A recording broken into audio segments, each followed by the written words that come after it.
मेरे प्रिय कैडेट्स, आप सभी को 7वीं कक्षा में स्वागत है। जैसे कि हम हिंदी वोल्लरी से जो आपका पाठ्य पुस्तक है, उसके अंतर्गत पाठ संख्या 6, जिसका शीर्षक है हमारे राष्ट्रीय हमारे राष्ट्रीय प्रतीक, उसका विस्तृत रूप से जो है अध्ययन कर रहे हैं। जैसे कि आप देख सकते हैं कि अब तक हमने राष्ट्रीय प्रतीकों में से 6 में से 4 प्रतीकों का विस्तृत अध्ययन किया है। तो हमने ये अध्याय इसीलिए रखा गया है कि हम भारत के नागरिक होने के कारण भारत की जो भी अत्यमूल्य संपत्ति है, ये हमारा जो रक्षा करने की कर्तव्य जो है हम सबका है। तो उसी के अंतर्गत यहाँ पर राष्ट्रीय प्रतीक भी होते हैं। इनको हम सब मिलकर जो है पहले हमसे ही प्रारंभ होना है। तो ये सब जो हैं प्रतीकों को हम सम्मान देना है। यदि हम देंगे तो बाद में जो है आपको देखकर अन्य लोग भी जो हैं वे भी सम्मान देंगे। तो पहले प्रारंभ जो है आपसे होना चाहिए। तो देखिए, पहले हमने देखा राष्ट्रध्वज। तो आपको पता है कि राष्ट्रध्वज में कितने रंग होते हैं, और इसमें प्रमुख रूप से यही आपको याद रखना है कि कितने रंग हैं, उनके प्रतीक क्या हैं, उन रंगों के प्रतीक क्या है। और उसके बाद जो है अशोक चक्र के बारे में याद रखना है, उसमें कितने तीलियां हैं, जैसे कि 24। ये जो है बातों को याद रखना है। दूसरा है राष्ट्रीय चिन्ह। इसके अंतर्गत आपको ये कहाँ से लिया गया है, अशोक स्तंभ से। और उसके अंतर्गत क्या क्या है, जैसे अशोक चक्र है, एक घोड़ा है, एक सांड है, और नीचे क्या लिखा गया है, सत्यमेव जयते। इतना आपको याद रखना है। उसके बाद जो है तीसरा हमने प्रतीक पढ़ा था, वो था राष्ट्रीय गान। तो राष्ट्रीय गान जो है कौन सा है, जन गण मन। और इसे किस कवि ने लिखा है, ये आपको याद रखना है। और ये ज़्यादातर कहाँ गाया जाता है और कितने सेकंडों में गाया जाता है, तो इसका हमने विस्तृत अध्ययन किया था। और जहाँ भी ये धुन सुनते हैं तो आप खड़े रह के उसे सम्मान देना है। उसके बाद जो है हमने चौथा राष्ट्रीय प्रतीक को देखा, जो राष्ट्रीय प्राणी है। तो राष्ट्रीय प्राणी हमारे भारत देश का जो है बाघ है। तो इस ये जो है इसका शरीर बहुत ही अनोखा है, सुंदर दिखता है। और ये शक्ति और सुंदरता का भी प्रतीक है। ये एक जंगली जानवर है, और मांस और रक्त का बहुत ही शौकीन है, और इसे जंगल का राजा माना जाता है। और ये ज़्यादातर अ, आपको जंगलों में और राष्ट्रीय अभयारण्यों में देखने को मिलेंगे। तो यहाँ तक हमने जो है विस्तृत अध्ययन किया था। आज हम उसी के अंतर्गत पांचवा प्रतीक है राष्ट्रीय पक्षी। तो देखिए, ना केवल इतने बहुत सारे ऐसे हैं जो भारत भारतीय प्रतीकों को उजागर करते हैं, यानी आइडेंटिफाई करते हैं। जैसे कि यहाँ पर 6 ही दिए हैं, बहुत सारे हैं। राष्ट्रीय खेल है। ऐसे हमें जो है जानकारी होनी चाहिए। तो देखिए, राष्ट्रीय पक्षी जो है आप देख सकते हैं, आपको भी पता है मोर जो है हमारा राष्ट्रीय पक्षी है। हमारे देश का राष्ट्रीय पक्षी मोर है, ये आप सभी को पता है। तो मोर ही क्यों रखा गया है, क्योंकि इसे ये जो भी व्यक्ति देखेगा उसका मन मोह लेगा। जब वर्षा ऋतु में तो मोर का क्या कहना, जो जब वर्षा ऋतु होती है या बादलों में जो है बारिश का मौसम होता है, तो ये खुशी से नाचने लगता है। तब नाचते समय ये अपने पंखों को बिखेर कर जो है इसका नृत्य जो है सभी को दिखाता है। उस समय देखने वाले जो है मंत्र मुग्ध रह जाते हैं, क्योंकि इस प्रकार का जो है इसके पंख के रंग बिरंगी होने के कारण सभी को आकर्षित करते हैं। ये तो था मोर के बारे में। तो देखिए इसके पंख जो हैं रंग बिरंगे होते हैं और गर्दन नीली तथा लंबी होती है। तो ये भी आपको शारीरिक गठन के बारे में भी पता होना चाहिए कि गर्दन किस प्रकार होती है, नीली, नीली कलर की होती है और लंबी होती है। हमारी जो है थोड़ा बहुत छोटी है, लेकिन जो ये मोर का है ये जो है उसकी गर्दन लंबी होती है। इससे भी लंबी आपको किस प्राणी में देखने के लिए मिलता है? सही पहचाना, जिराफ जो है उसमें आप देख सकते हैं किस प्रकार उसका जो है गर्दन लंबी होती है। ये पंछी है तो मोर, इसका नृत्य बड़ा ही मनमोहक होता है। मनमोहक यानी मन को आकर्षित करने वाला, मन को मोहने वाला, ठीक है, उसे हम क्या कहते हैं? मनमोहक, ठीक है। किस यहाँ के बहुत सारे जो कैडेट्स हैं अभी जो 7th क्लास में पढ़ रहे हैं, उनको भी कई बार तो मौका मिला होगा जो मोर नाचते हुए देखा होगा।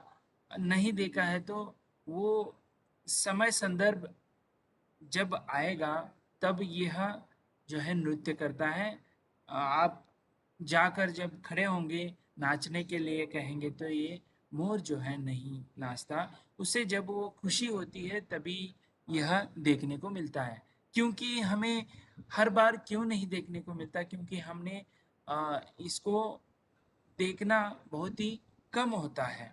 जैसे कि आप घर में बिल्लियाँ देखते हैं तो कुत्ते देखते हैं, लेकिन इनको नहीं देख पाते। इसीलिए ये नाचते हैं, हमेशा नाचते हैं, लेकिन हमें इनकी जो है कमतरता होने के कारण, यानी ये जंगलों में ज़्यादा होने के कारण हमें इसका नृत्य जो है देख नहीं सकते, ठीक है।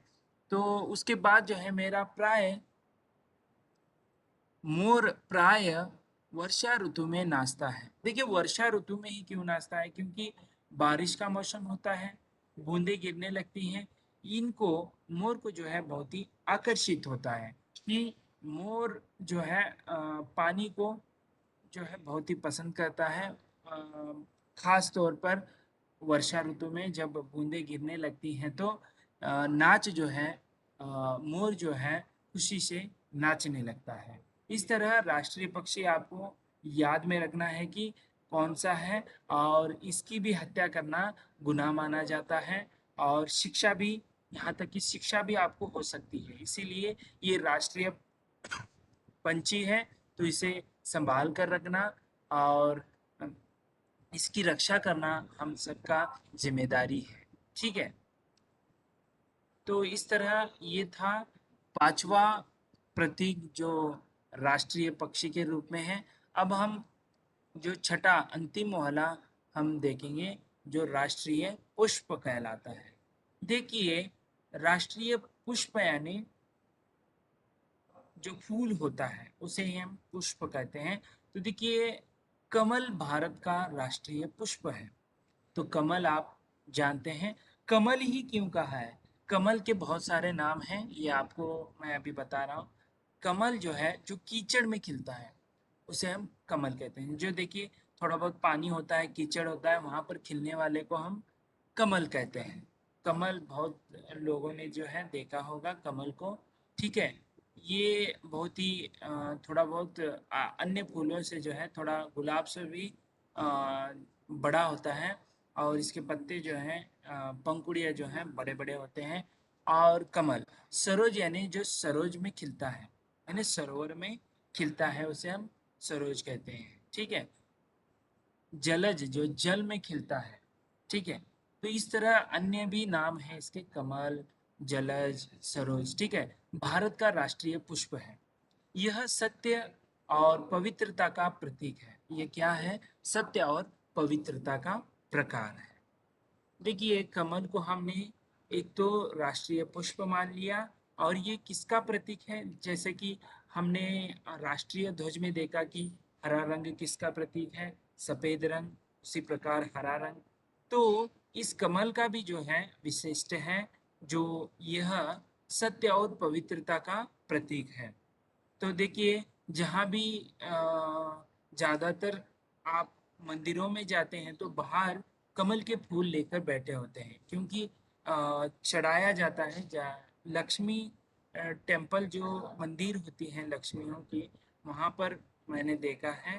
तो यदि आप मैंने जब जहाँ देखा है, मैं बता रहा हूँ कि मैं कोल्हापुर के महालक्ष्मी जो है वहाँ पर गया था। तो उस समय बाहर के जो बैठते हैं फूल बेचने, वहाँ पर कमल के फूल मिलते हैं। अन्य स्थलों पर भी मिलते होंगे, लेकिन मैं वहाँ पर जा चुका हूँ इसीलिए मैं बता रहा हूँ। अन्य क्षेत्रों में भी मिलते हैं जहाँ भी मंदिर के बाहर जो है इनको देखा जा सकता है।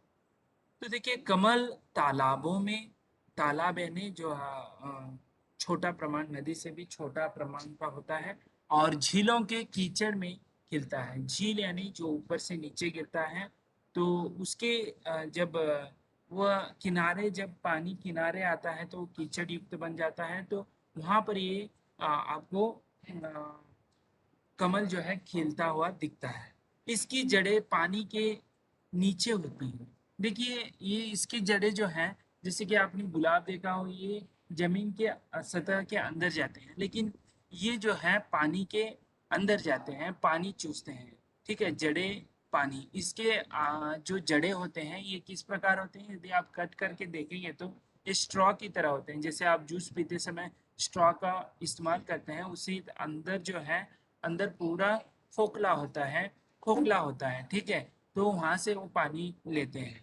पत्ते और पुष्प ऊपर होते हैं, पत्ते और पुष्प, पत्ते आपने देखा होगा पानी के ऊपर होते हैं और बड़े विशाल रूप में होते हैं, अन्य गुलाब के पत्तों की तरह नहीं। यदि आप सैनिक स्कूल आएंगे, हमारा यहाँ पर एक गार्डन है, ठीक है, वहाँ पर ये कमल के फूल हमने लगाए हैं। छोटा सा एक जैसे कि पानी का एक तालाब की तरह छोटा वाला, छोटा प्रमाण का जो है तालाब बनाया हुआ है। वहां पर ये आपको कमल जो है देखने को मिलेंगे। तो इस तरह हमने कुल मिलाकर छः, केवल छः नहीं है, राष्ट्रीय प्रतीक जो है बहुत सारे हैं। आपके लिए केवल छः को रखा गया है।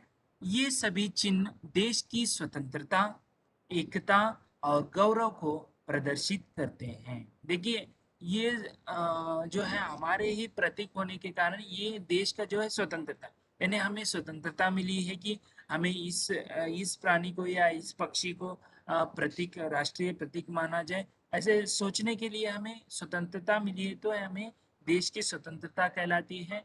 और एकता यानी हर जगह भारत देश में जाएंगे तो आपको राष्ट्रीय पुष्प कमल ही कहेंगे, यानी इसे एकता को दर्शाता है। जैसे हम कर्नाटक राज्य में जो है कमल कहेंगे तो अन्य राज्यों में गुलाब कहेंगे तो ये नहीं चलेगा, ये एकता को प्रदर्शित नहीं करता। लेकिन हमने मान लिया है कि राष्ट्रीय पुष्प कमल ही है, तो ये एकता को प्रदर्शित करता है। गौरव को, गौरव यानी समान, ठीक है, गौरव को प्रदर्शित करते हैं। ये राष्ट्रीय प्रतीकों से हमें क्या मिलता है, स्वतंत्र देश की स्वतंत्रता को बरकरार रखते हैं, एकता मिलता है और गौरव प्रदान, ये सभी जो है इस राष्ट्रीय प्रतीकों के द्वारा मिलता है। इनका सम्मान करना हमारा कर्तव्य है। ये देखिए, अंत में जो है उन्होंने एक जो वाक्य आपके लिए, पाठकों के लिए छोड़ दिया है, इनका सम्मान करना हमारा कर्तव्य है।